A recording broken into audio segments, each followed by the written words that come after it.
आमच्या देवेंद्र कोठेंनी त्या ठिकाणी व्यथा मांडली। ते म्हणाले की बाबा ते सोलापूरचा काही उल्लेख आम्हाला त्या ठिकाणी दिसला नाही।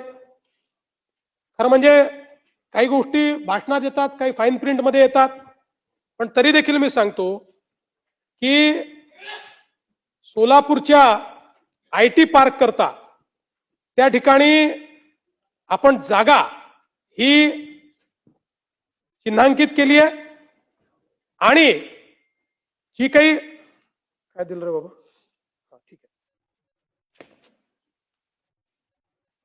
आणि या IT पार्क करता आपण काय केलं तुम्हाला ते याकरता लक्षात आलं नाही की आपण विभागाला एकत्रित अर्थसंकल्पामध्ये तरतूद दिलेली आहे। त्यामुळे मी आजच तुम्हाला अनाउन्स करतो की जी अर्थसंकल्पित तरतूद या सोलापूरच्या IT पार्क करता लागेल ती याच वर्षी उपलब्ध करून देण्यात येईल।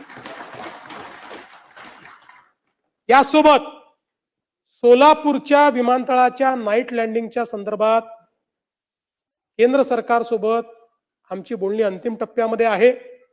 राज्य सरकारने या सगळ्या विमानतळांवर या व्यवस्था करण्याकरता आपण 500 कोटी रुपये ठेवलेले आहेत।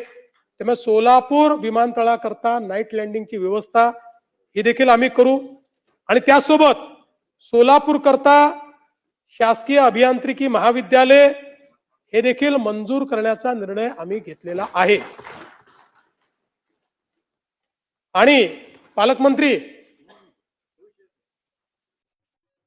उड्डाणपुलाच्या संदर्भातही आपण त्याच्याकरता निधी उपलब्ध करून देतो आहोत। त्यामुळे हे जे काही एक वातावरण तयार करण्यात आलं की सोलापूर सगळे जिल्हे झाले आणि सोलापूरचा उल्लेख नाही, हे काही योग्य नाहीये। सोलापूरला विशेष आपण लक्ष सोलापूरकडेही त्या ठिकाणी दिलेलं आहे।